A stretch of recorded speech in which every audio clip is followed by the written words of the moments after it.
Just drive. The words were cold, clipped, and final, the kind of words that reduce a human being to a steering wheel and a rear-view mirror. Rain slid down the tinted windows of the black luxury sedan as if the sky itself wanted to blur what was about to happen inside it. In the back seat sat a man who controlled thousands of jobs, millions of dollars, and the future of an entire company with a single signature. In the driver's seat sat a single father who hadn't slept more than 4 hours a night in years. Before we go any further, if you believe in kindness, in second chances, and in the idea that no one should be judged by their job title, take a moment to like this video, share it, and subscribe to the channel. Stories like this remind us why humanity still matters. The CEO had stepped into the car without looking at the driver. To him, drivers were interchangeable, replaceable, invisible. He had built his reputation on efficiency and emotional detachment. People admired his discipline. They feared his silence. But that morning had already been a disaster. A failed negotiation. A board threatening revolt. Investors demanding reassurance. His temper was thin, stretched like glass about to crack. The driver, Mateo Alvarez, adjusted the mirror slightly, careful not to meet the executive's eyes for too long. Mateo was 38 years old, with tired but steady hands. He had once stood in front of classrooms, once worn pressed shirts and carried books instead of car keys. Life, however, rarely asks permission before it rearranges your plans. 3 years earlier, his wife had passed away unexpectedly, leaving him with a 5-year-old daughter and hospital bills that swallowed his savings whole. He sold his car.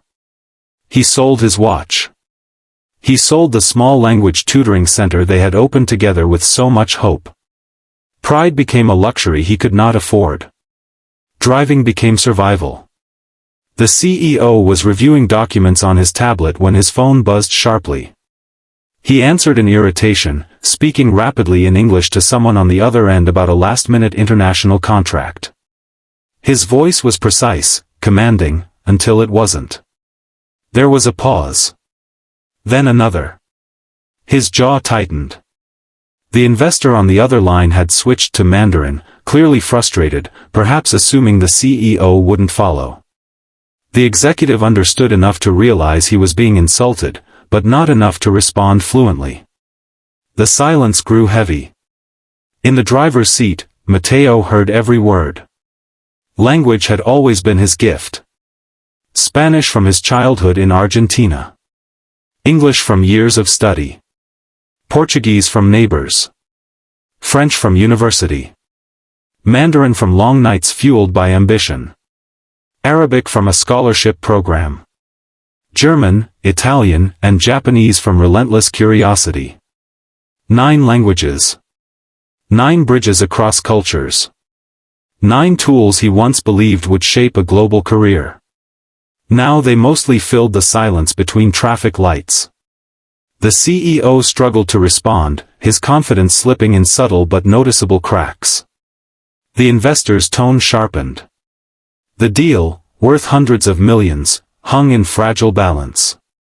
Without turning around, Mateo spoke softly in flawless Mandarin, his pronunciation crisp and respectful. He clarified a misunderstood clause, explained the timeline shift, and reframed the proposal in a culturally appropriate tone that preserved dignity on both sides. His voice carried neither arrogance nor hesitation, only calm precision. The car felt suddenly smaller. The CEO froze. The investor fell silent, then responded, this time with measured approval. The tension dissolved. The conversation pivoted. Within minutes, the tone transformed from confrontation to collaboration. When the call ended, the rain had stopped. For the first time since entering the vehicle, the CEO truly looked at the man in the driver's seat. Not at his uniform. Not at his role. At him. Mateo kept his eyes on the road. There are moments in life when reality shifts so subtly that pride doesn't know how to react. The executive replayed the conversation in his mind, searching for weakness, for ego, for an explanation that preserved hierarchy. Instead, he found humility. Traffic slowed near a construction zone. The city skyline loomed ahead, glass towers reflecting a pale morning sun. The CEO asked a single question, his tone no longer cold but cautious. "How many languages?" Matteo answered simply. 9. Not boastful. Not defensive. Just truth. The executive felt something unfamiliar press against his chest. Not jealousy. Not embarrassment. Recognition. He asked why. Matteo explained in steady, plain words that he used to teach. That he had built a small tutoring center with his wife. That after she passed, he needed immediate income, flexible hours to pick up his daughter from school, and something stable. Driving provided that. It wasn't a dream. But it was honest. The CEO listened, truly listened, perhaps for the first time in years. They arrived at the corporate tower. Employees rushed through revolving doors, unaware that inside one black sedan, assumptions had just collapsed. Before stepping out, the executive hesitated. Power often makes apologies difficult. It makes gratitude feel like weakness. But growth requires discomfort. He told Matteo to wait. Inside the building, the CEO walked into a boardroom where directors were still arguing over international expansion strategy. He interrupted them, announced that the Mandarin contract had been salvaged, and credited an unexpected source, his driver. There were raised eyebrows.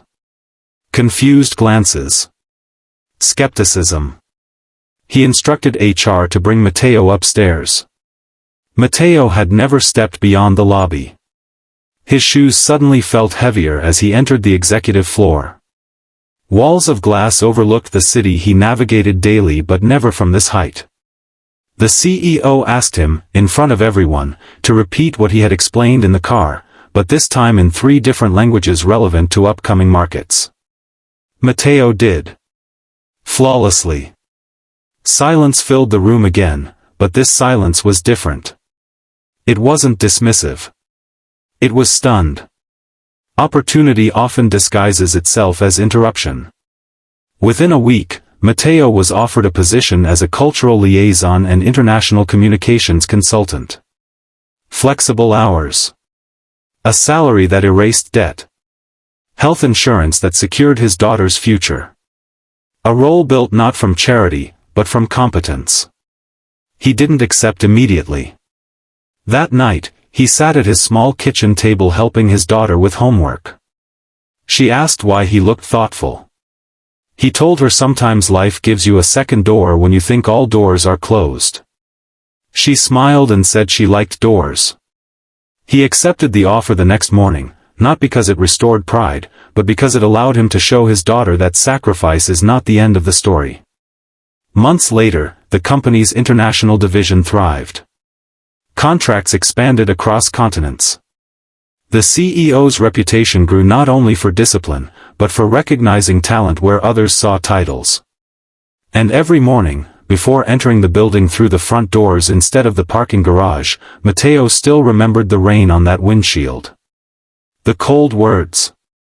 The silence. Just drive. Those words had once reduced him.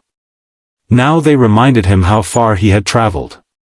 If this story moved you, if it reminded you that hidden talent exists everywhere, take a moment right now to comment the word respect below. Let's flood the comments with a reminder that no job defines a person's worth. And if this story touched your heart even a little, please like, share, and subscribe. You never know who might need to hear that their current chapter is not their final one. Because sometimes, the person you ask to just drive, is capable of steering entire worlds.